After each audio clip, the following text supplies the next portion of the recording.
When a 4-year-old, almost 4-year-old, wants something, needs something to sleep, you go and get that 4-year-old something that they need to sleep, because it's much better than hearing them cry.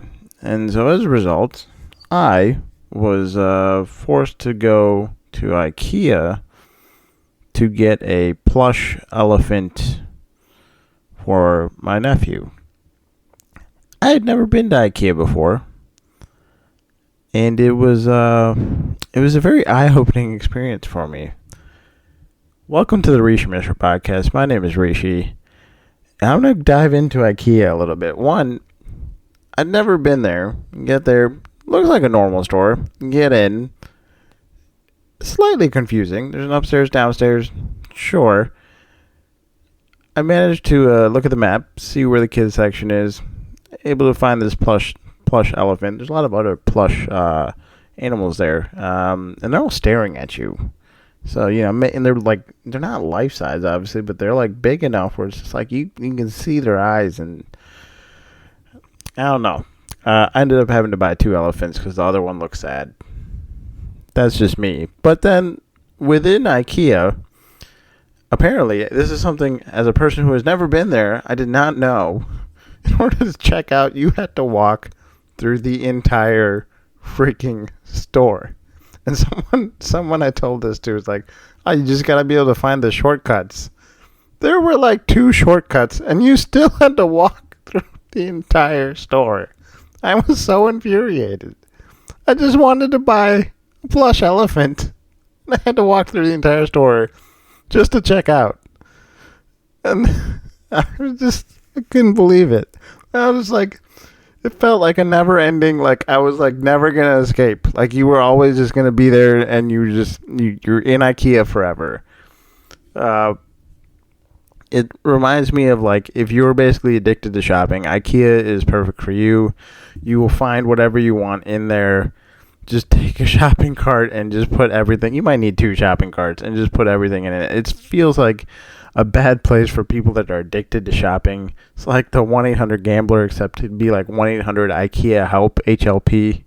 I'm just like, it's just not a good situation. I don't understand why they don't have a normal checkout. Actually, I do understand it. It's obviously to get people to buy more stuff on their way out because they're just going to see stuff. But man, it is a long walk. A long walk to get out the freaking store. You do not want to bring your kids there because your kids are they're gonna go nuts. So that was my experience with IKEA, and I understand fully. I'm like, I see all these people pulling up with their cars to these pickup lanes where you like back your car in, and you know they'll put the stuff into your car and all that whatnot. I'm like, man, why do people not just go? Now I know why people don't just go in, because once you go in, you don't come out. So if you're gonna go get something from IKEA, they have wonderful quality stuff. It seems. That plush elephant, I mean, is good enough to sleep on, like a pillow. If you're gonna get stuff from IKEA, pick it up. Order it for pickup. Do not go in the store. Next topic that I'm gonna talk about, now that I'm done talking about IKEA, is phone cameras. You ever get a brand new phone? Your phone's like a new fancy phone, and everyone wants to look at it. And everyone's like, "Oh man, let me see this phone. Let me see this phone." It's great. It's always good that you got something that other people want. And then there's the downside to that of, if you have a great phone or a phone that people know is great at something. For example, if you have a Samsung phone, people seem to just generally know that phone is good at taking pictures. It's got a great camera. However, the problem is, as your phone gets older, I don't know if the pictures just aren't as good, or if you just are really bad at taking pictures, in terms of, like, by you, I mean me. I'm not entirely sure, but you eventually become that guy, as Fassel so eloquently put it the other day, and I was like, I completely agree. This is exactly what happens. You become that guy that everyone then wants to use your phone to take pictures, and you're obligated to have your phone be the one to take pictures. And you got to find a way to send it to everyone, and all these people on freaking iPhones complaining out the wazoo about, you know, oh my God, the picture quality, send it via this. And it's just like, okay, I'm fine with that. I got you. I'll send it to whatever you want, Facebook, WhatsApp, Instagram. Send it however you want it. I don't mind that. I just don't want to be the picture guy, because then what ends up happening is, if it's a crappy picture, they're going to be mad at you. And they won't be mad at you. They just be like, oh, shit, this turned out to be a really crappy picture. And they'll be very passive about it, too. And it's just like, look, take the freaking picture on your phone. And I just I get it. Like, you want a great picture, but like, I'm not a professional photographer. I just got a freaking phone, man. I got a phone so I could use it to text and call and surf the web and go to my apps and do all this stuff. Yeah, it's got a great camera, and that's great, but I ain't a photographer. I ain't taking high quality shots with this thing. Just because it's got a great camera does not mean that it's got a great photographer behind the camera. So, for Fassel putting it the way he did, of how if he gets an iPhone, he won't be that guy. That is a very good reason to get an iPhone. You will not be the photography guy, because for whatever reason, iPhone photos are actually not the best photos. It's definitely Samsung. So,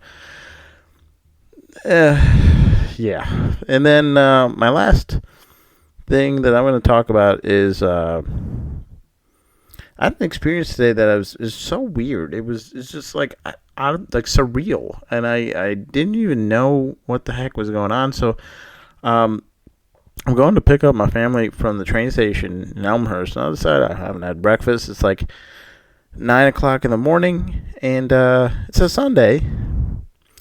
I decide I'm gonna look for a place that's like relatively quick, but like, so not a sit down place, but at the same time it's not like a Dunkin' Donuts. I don't want Dunkin' Donuts right now. I'm not looking for like just a bunch of sugar in that sense. Like, I don't mind the sugar. I don't mind the baked goods and all that stuff, but I just don't want like Dunkin'. I don't want the fast food chain donut.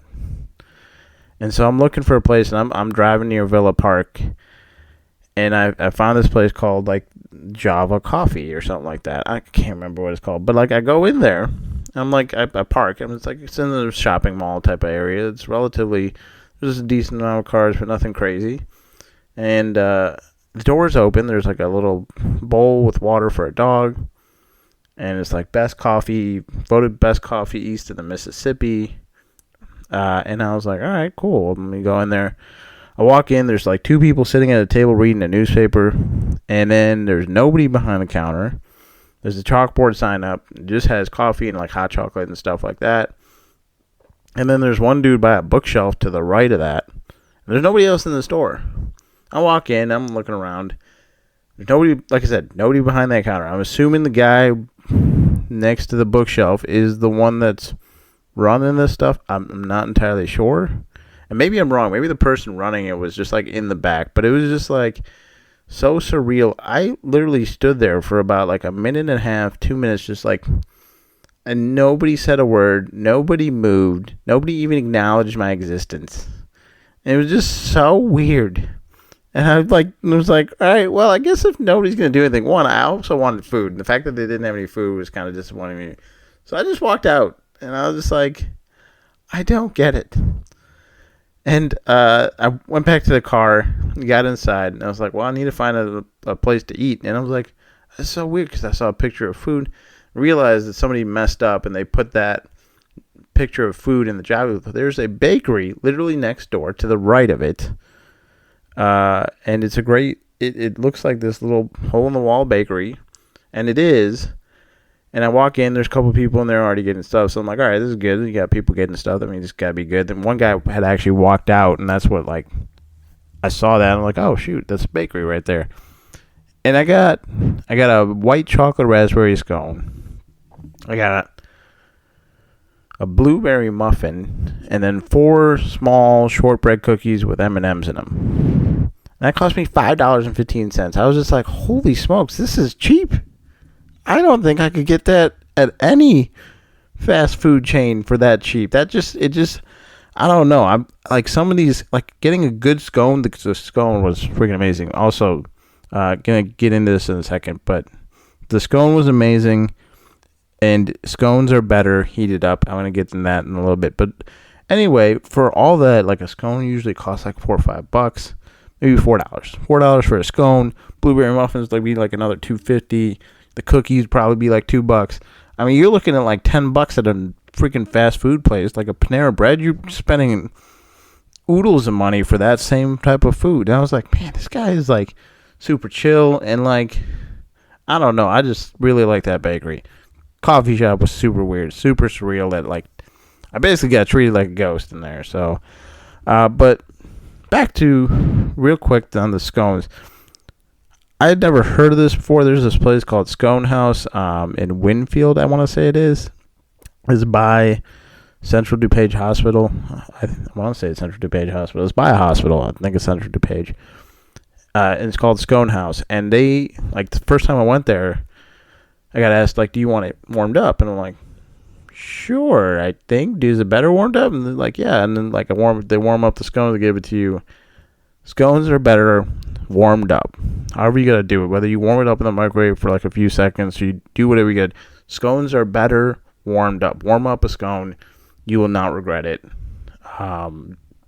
They are freaking amazing warmed up.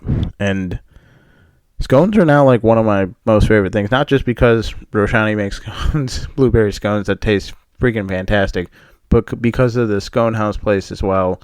And scones are definitely one of the 2 dessert items that I now seek out. For those of you that don't know, there are certain items that I seek out to try at different places. And scones has now made the list. The other things on the list right now, crab cakes. I always get crab cakes. Crab cakes are on a menu. I'll order it. I just got to try it. Best crab cakes I've ever had. Ditka's crab cakes in Oak Brook. Still is. I had it a second time. I had it the first time way back in 2014, 15, something like that. And then had it again like last year. And it's still the best crab cakes I've ever had. Sorry to Gibson Steakhouse, but it's not better. Your Gibson Steakhouse crab cake is not better than Ditka's. They're just not. And I told the waitresses, and you know, she was cool with it. So suck it, Nardo. No, I'm just kidding. But crab cakes, and then the other thing is crepes. I don't know how to make a crepe, but then crepes can come with so many different fillings and flavors and all that stuff. But for me, it's typically some sort of banana and nut, and some sort of chocolate, where there's probably Nutella or something like that. Getting crepes when I can is a pretty something that I try and seek out. So it's a pretty unique thing to me. I don't see many people making crepes for breakfast when they do so in the morning. But yeah, I'm still waiting for Felipe's father-in-law supposedly makes the best crepes, but we've never actually seen them. So we'll see. With that, I think I am done with this episode. It has been a while since I've had an episode of the podcast, but that's because my family's been in town. It was my birthday recently, and to be honest with you, I just haven't had the time to do it, in the sense that I just haven't have been kind of busy with kind of trying to live life, I guess, and trying to, whether it's going downtown, whether it's going to trivia or playing pickleball with folks, just trying to make sure I do as much as I can. So with that, gonna wish you all a wonderful week, and hopefully my next podcast will not be as long a hiatus as the previous one was to this. Thank you.